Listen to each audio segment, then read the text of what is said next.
And then the first thing he says is like, well, typical Nashville, no one's here. And I just was like, this is so terrible. Like I was just embarrassed for him and like embarrassed. The whole thing was just so, it was just like bad vibes. My name's Adam, and this podcast is about you guys and your journey in music and how you got to where you are now. Nice. Great. Awesome. So it's Marissa and who? What's your name? Sorry, I'm sorry. Neil. Awesome. Yeah. Neil and Marissa. Awesome. Thank you both for being here. First off, you guys are in Nashville, correct? Mm-hmm. Awesome. My family we just moved here like in March. So Oh, that's awesome. yeah. Originally from Southern California, moved out here to Nashville, and we love it so far. So that's rad. Yeah, That's we cool. were in LA. So oh really? yeah. Did you move here during the pandemic? We did. That's awesome.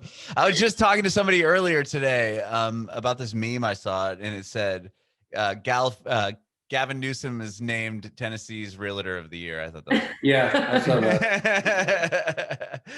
super cool. All right, well, awesome. So are you both from LA originally? No, I am from LA originally. He is not.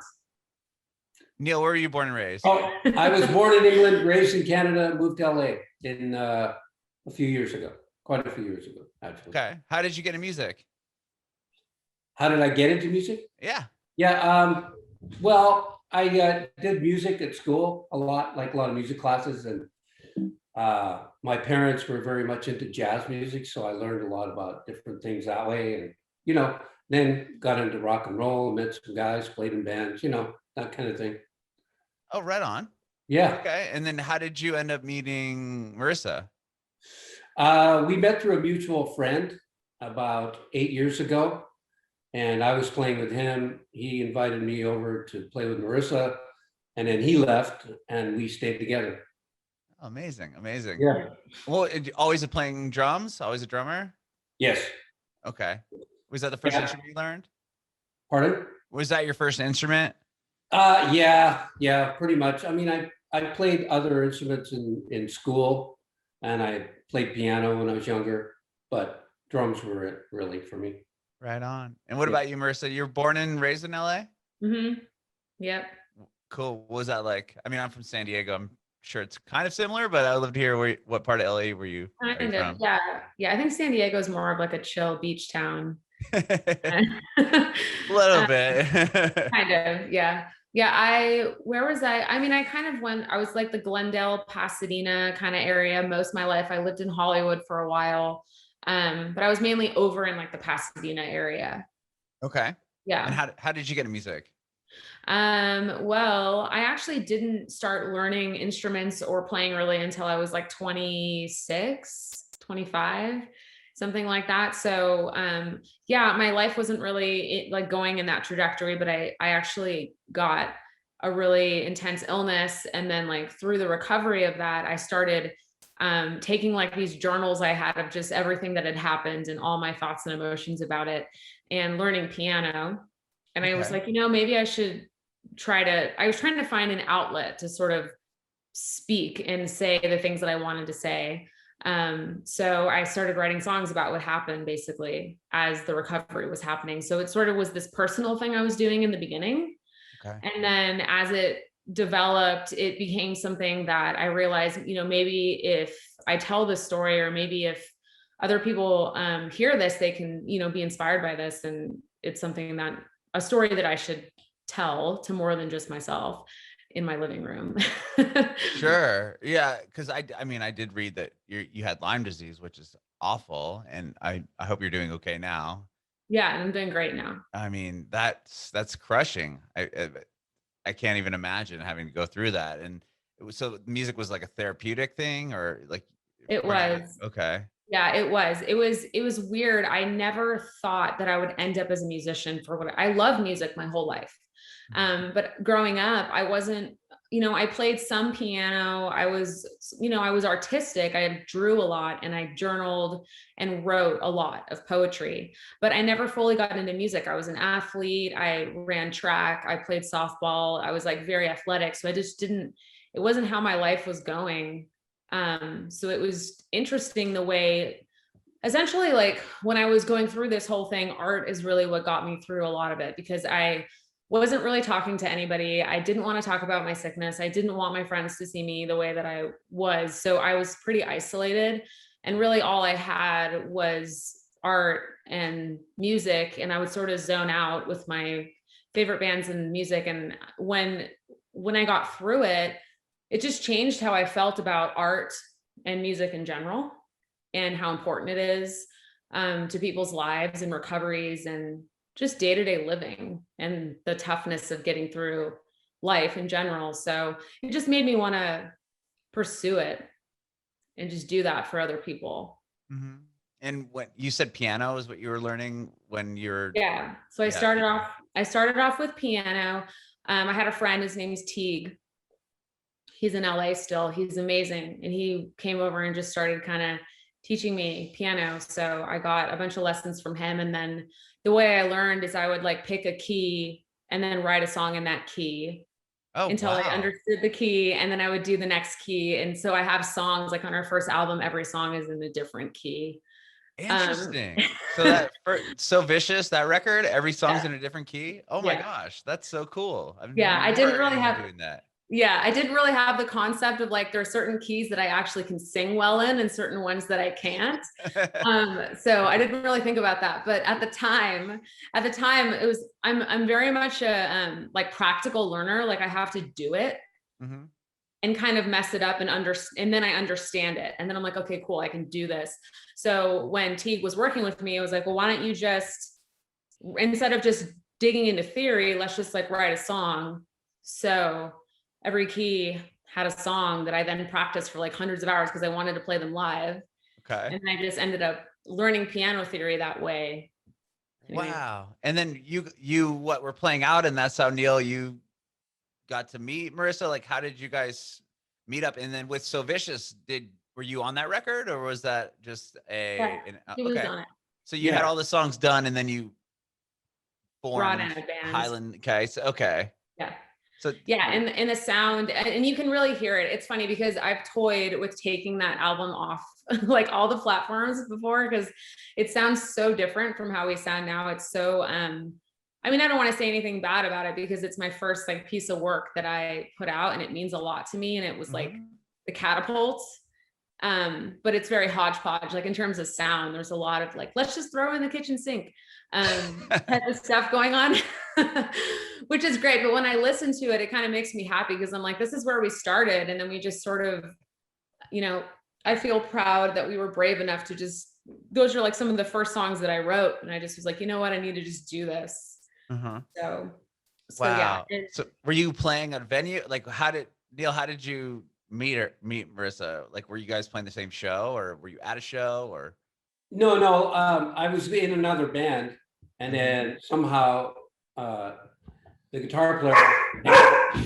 Sorry. Oh, good. My dog's down here, so he might bark too. The guitar player ended up getting together with Marissa, and then they invited me to come over, and so we started working on these songs back then. Just 1 second. Without the drum. So, literally in her bedroom with the piano on the bed, and he was playing acoustic guitar and I was playing the cajon. And so we learned all the songs. And actually, when we recorded So Vicious, that's the first time I actually played the songs on the drums.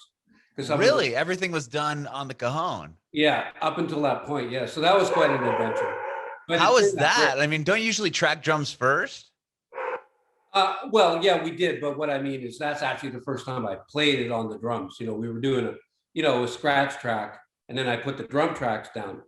But what I mean is before that, I'd only played the songs on the cajon. Well, that's what I mean. Like when you go in to track the songs, like, was it totally different? Like, I just kind of, I just made it up as I went along, wow.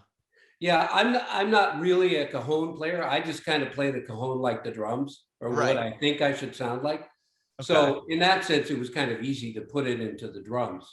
Okay. But it worked out great. Wow. Yeah, we had a really cool space. It was a big wooden walled living room with huge beams and high ceiling. And so we actually got a really good drum sound, which is great. That's amazing. Well, Yeah. I'm curious, like, so you moved from London to Canada, then to LA?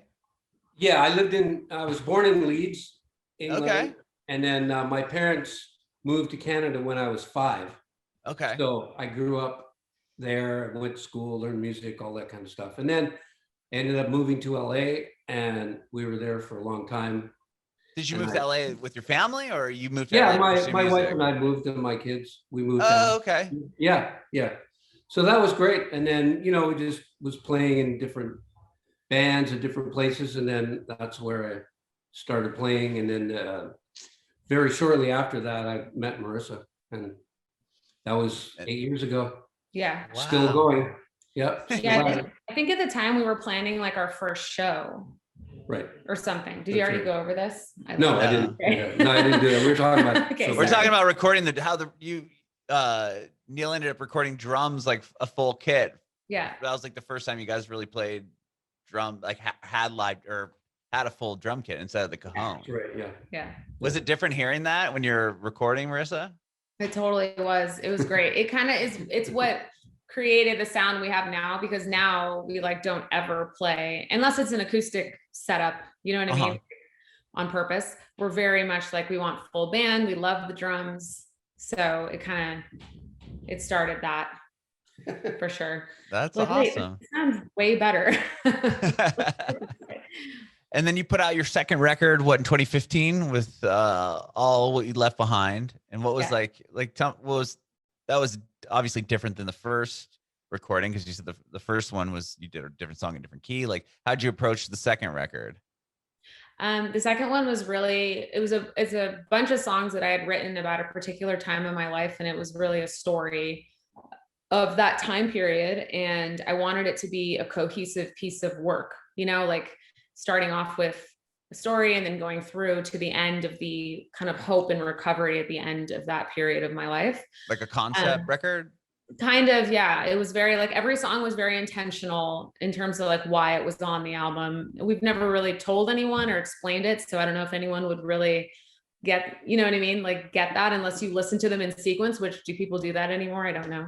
I hope so. I think there's something to be said about that, to be honest. I mean, there's a reason why certain songs are there's a reason why the artist put song 5 as song 5 and, song 1 and the end of the record as it is. It's just, it wasn't just like throwing paint at the wall. Like, oh, that one sounds good right here. Yeah, exactly. I think we're still very into that kind of thing. Like when we do an EP or we do an album, it's very intentional.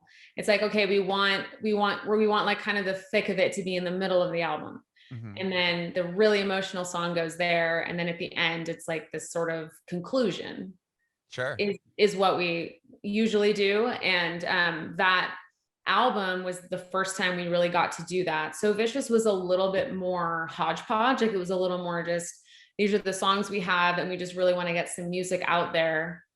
So yeah, that was the first, like, I don't know, it's like body of work that was really meaningful in that way.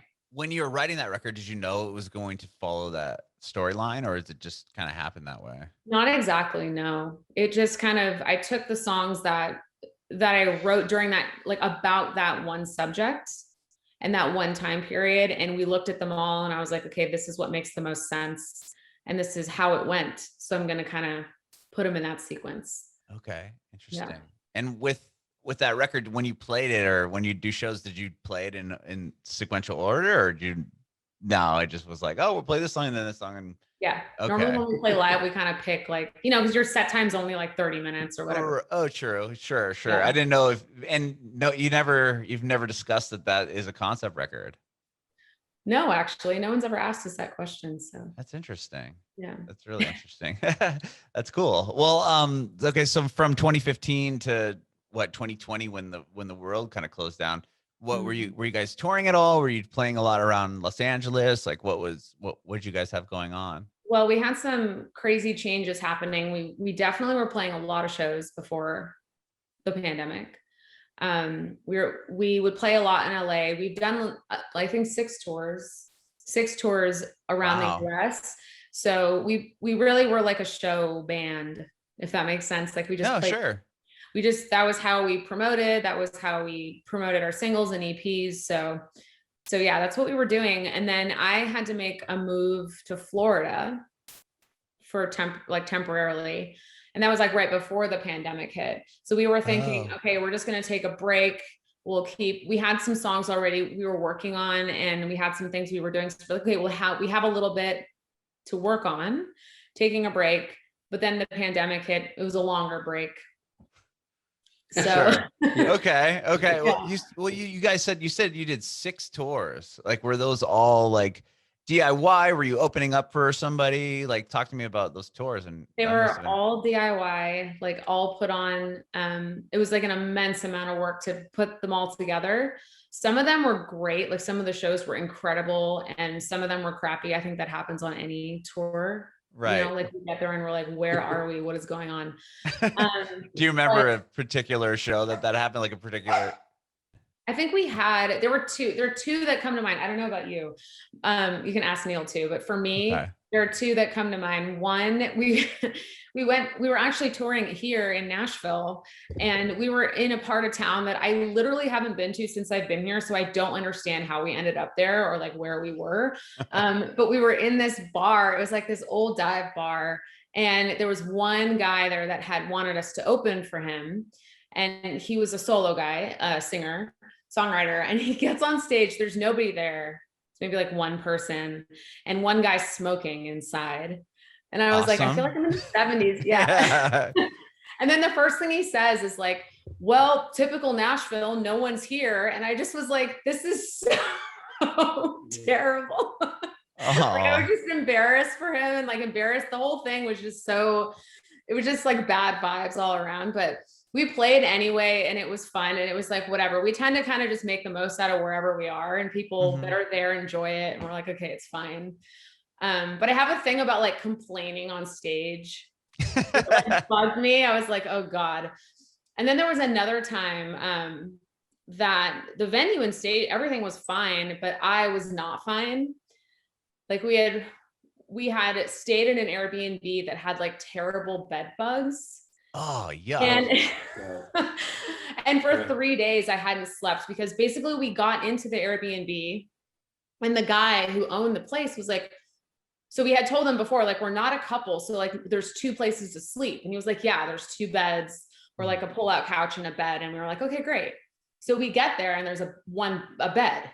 Like, it was just like, and we were like, cool. So this is a problem because we're not a couple. And then on top of it, his wife was coming into town. So I was like, we're not going to like, and the floor was like, it wasn't like carpet even. It was just like hard. Oh, like wood? We couldn't sleep on it. No, it was concrete. It was concrete. It was like concrete, weird. solid. So we were so confused. And then I'm like, okay, cool. There was a couch. And I'm like, I'll just sleep on that couch. And the guy was like, don't touch the couch. We were like, what? Why? Yeah, that's interesting. You can stay in my Airbnb, but do not sit on that couch. Like, he was so adamant. And I was like, okay, but where am I supposed to sleep? He's like, do not touch that couch. Like, don't go near the couch. Was it like white? Like all here. It was very weird. And then so I like went over to the couch and it was like stained and kind of gross. And I was like, okay. So what we're going to do is like, we covered the whole couch with like, we had brought like sleeping bags and stuff because we were sleeping on someone else's floor earlier. So we had all that. So we like draped the sleeping bags over the couch. And I tried to sleep on the couch, but somehow the bed bugs like got through the sleeping bags.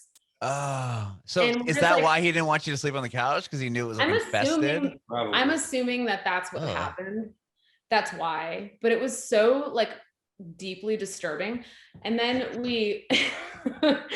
so for like 3 days, I couldn't really sleep because I could like feel them crawling on me. It was terrible. Yeah. So, and I was covered in just like bites. Like the whole thing was just ridiculous.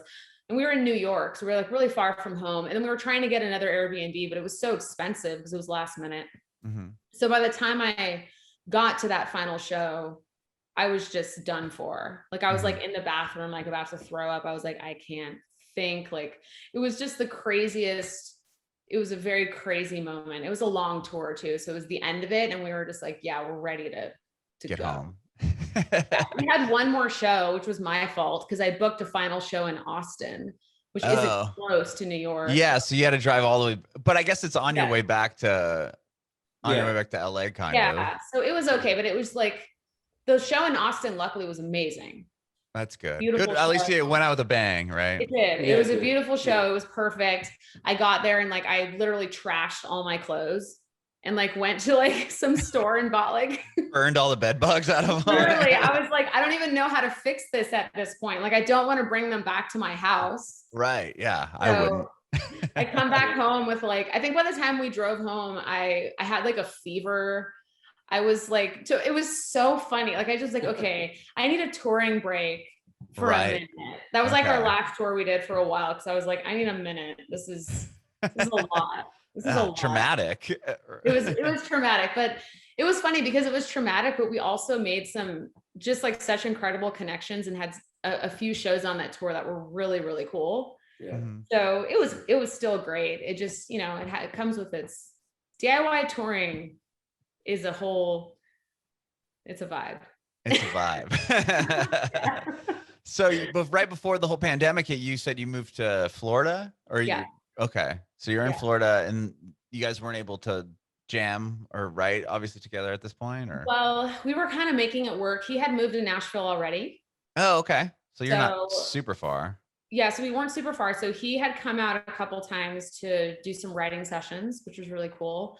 And then I, like 3 or 4 times, I don't remember, drove up to Nashville and back, like stayed there for 2 weeks. We did a few shows and then drove home. That was like right before the pandemic hit. Okay. And then once the pandemic hit, it was kind of a weird blessing in disguise. I know, I mean, the pandemic wasn't obviously for anyone, but the fact that we were forced to kind of figure out what to do, and we had to learn how to record remotely and like write remotely. So that part of it was good because that has, now we're releasing music that we're producing on our own and recording Wow. on our own, which probably wouldn't have happened if it hadn't been for that time period because we sort of had to adapt. Sure. So the most recent stuff, that like Delicate Strings, that was recorded by you and produced by you guys. Yeah. Yep. Wow, that's fantastic. Yeah. That's so. What other song? What was the first one that you released that was done that way? What was the first one? Was it Like, was Everyone You Know? Was that the first one we did? Yes. There's a song Okay. that Everyone You Know was the first one. And then Break Through This, we did that way. Long Road. So everything Long from Road, there, everything from there on out. So Wow. Yeah. Yeah. That's really cool. Yeah, kind of cut out the middleman, so to speak. And yeah, it's been Yes. great. I mean, we've still been using friends, and like we've been using people to mix because I'm working on my mixing abilities, but I know where I'm at on that, and I know our songs should be mixed by an external ear. So yeah, so we've been having friends mix our stuff, but otherwise everything else has been on our own. that's so cool. Yeah. And do you guys have a record coming out, or are you just going to do more singles, or what's the plan? We're working really hard on we actually want to do 2 EPs Okay. randomly because there's a set of songs that I've been writing for a while and a few that I'm finishing that are very different than what we've been releasing. So they have a summer feel to them. They're acoustic, they're on acoustic guitar, songs about my childhood and things like that I just they never really fit story-wise into anything that we released. Mm-hmm. But I finally have enough where it's a story. Like now I'm like, this is the story I've been wanting to tell for like 6 years that I've never been able to really tell because, I didn't have the complete body of work. So now that we have that, we want to record and release that as an EP next. And then shortly after that, hopefully like in the fall, we have a set of like, more Highland Kites full band, moody songs about humanity. Awesome. It's like kind of a humanity, isolation, introspective kind of body of work that we've been working on as well. Very cool. Very cool. And then everything's starting to open up. I know Nashville's been booking a lot of shows. Do you guys have anything planned as far as like live performances coming up? We have, we're just starting to get into like booking shows again. So we don't have anything booked quite yet. We do have, there's a kind of a collective called Treehouse in LA. I don't know if you've heard of it. but it's like a pop-up writing and music event. Cool. In LA that was run by a friend named Alex in LA. I think I said in LA like 15 times. Is it in LA? It's in LA. Yeah. I don't know if I said that, but it's in LA. By the way. No, so we're starting one in Nashville, which is very exciting because we've been wanting to figure out like, okay, how do we we want to come here and like help the community, not just come here and like kind of take or be like, listen to our music, come to our shows, it's all about me. So we want to just kind of flow back and help artists and help indie artists have a platform, a place to sing and play. That's very like, I know I use the word vibey a lot. It's terrible, but that is. I think you've only used it once. Okay, this is twice. Yeah, vibey. Yeah. But it's just like, I don't know if you have experience with this, but sometimes you can go play a show. Let's say you're at a bar setting or something and nobody cares, and being in that setting where people are talking over you, yelling over you, not clapping after you play, like, because they're not paying attention or it kind of, I mean, it is what it is. And when you play bar shows and stuff like that, that kind of comes with that territory. But having a space where you can go and people are really paying attention and they're absorbing the art and acknowledging the artist and what they're saying was really what we wanted. So that's what Treehouse is. And we're really excited to be doing that. So we'll probably be playing for the first one. We'll probably play a couple songs. We won't play all of them, but more like a writer's round type show. It's kind of like that, but more, not really a round, more like a bunch of people submit, we kind of curate it. Okay. To make sure it's all cohesive. And then they each play, 3 songs or so. And sometimes depending on the venue, because the venue changes basically every month. So depending on the venue, it could be somewhat full band or acoustic. It'll just depend. Every month is a little different, which makes it exciting. Just like a different experience. That's really cool. I'll look for that here in Nashville now. That's awesome. Yeah, you should definitely come. Our next one's going to be, I think, like on 24th, 25th, that weekend. Of this month? Or I mean, next month? Of July. Wow. Awesome. Yeah. Very cool. Yeah, I'll definitely check that out. Treehouse Nash is the Instagram. Okay. I'll look it up. When it is. Yeah. Very, very cool. And thank you both so much for doing this. I appreciate it. Yeah. Thank you great. for having us. I have one more question. I want to know if you have any advice for aspiring artists. This question's always really hard for me because I feel like, should I be giving advice? Done a lot. 6 tours, 2 records. Tell me something that you've learned along the way. I would say the most important thing is to stay true to your vision and who you are as a person and an artist. And that sounds really general, but it's so important because it is really easy to get discouraged and feel like what you're doing is not being accepted or what you're doing isn't cool or popular or it's not going viral. There's all these things you can get into with social media and with different ways that people tend to feel like validated with their art. But I feel it's super important if you have a vision and if you have a communication and a feeling that you want to impart to someone or to people, just keep going, keep saying what you want to say, and your audience and the people who need your art are out there. You just have to keep going, keep communicating. Don't ever think that what you're doing is not good enough or that there isn't an audience for you, because there is. And sometimes it's a rough time, and it's, you go through periods where it's hard and you're like, should I even be doing this? This is crazy.